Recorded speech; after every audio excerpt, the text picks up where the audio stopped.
Hello everybody, hope you're doing well, and this short video today is going to explain to us all about mistakes, as Bob Ross used to call them, happy little accidents, and that's what they are for us as banjo players.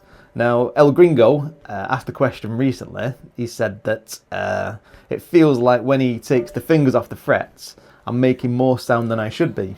So I'm assuming that you're playing an accidental pull-off when you've let go of the D7 chord. So I'll address that in just a moment. But also Paul, Debbie and Swift said, is the natural progression to start to get quicker with the frailing hand before we introduce the left hand into the equation? Maybe. But the thing is with speed, doesn't matter how fast you get with that fretting hand, doesn't matter how fast you get with the frailing hand, as soon as you start bringing that fretting hand in, because it's so new to us, your frailing hand's going to slow down almost to a stop.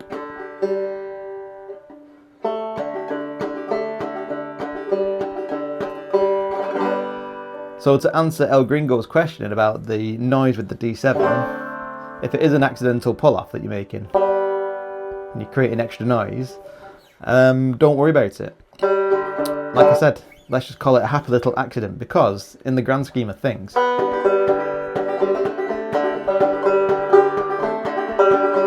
you can't hear it anyway when you start to play faster. So is the answer to making mistakes playing faster? Annoyingly, no. It is not, because speed isn't something that we need to be aspiring for at this early stage. At this early stage, as beginner banjo players, we're going to make mistakes all the time. And the reason for that is, and the reason why we notice them, is because we're playing slow as we get used to doing this basic frailing strum.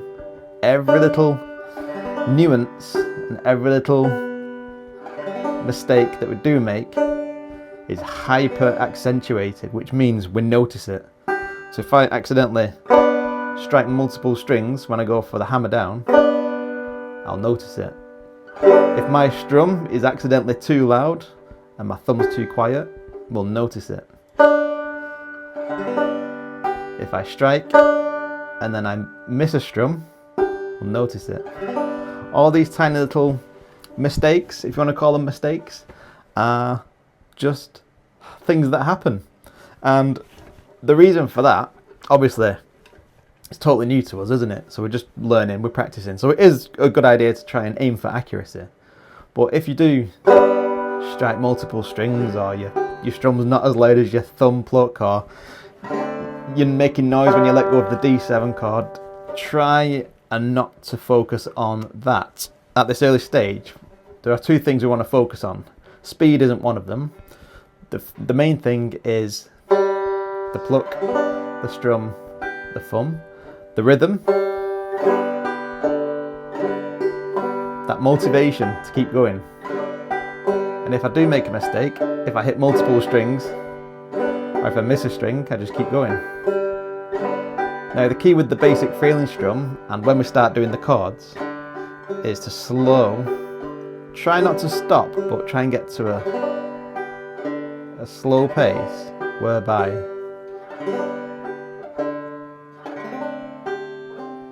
we can just keep going without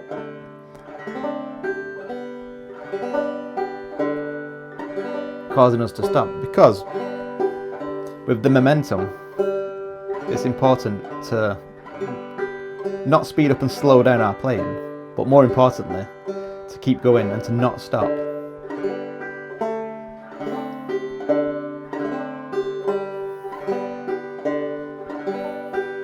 So if you do make a mistake, you won't really notice it, because we're training our frailing hand and our body to overcome these mistakes. We build that momentum, that confidence, and when our frailing hand gets quicker, that accidental noise with the D7, you don't notice it, you don't even hear it. It just blends in, it just completely vanishes.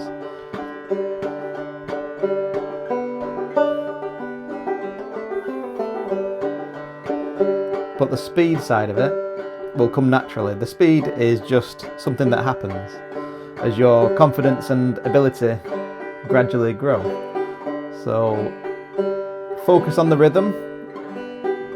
Try and focus on accuracy. If you make a mistake, don't worry, just play through. If your left hand starts making noises it shouldn't do, don't worry.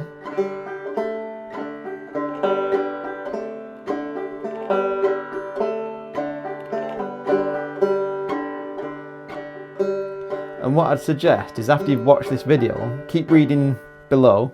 I've included a couple of TikTok videos and some other information that you'll find useful as beginner players.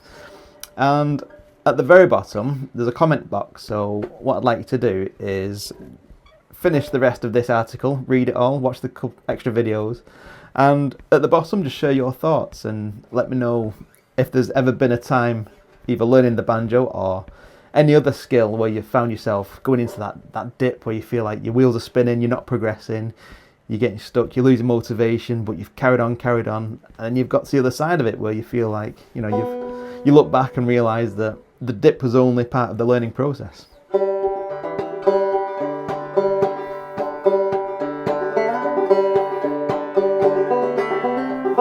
And as always, thanks for watching and thanks for being here.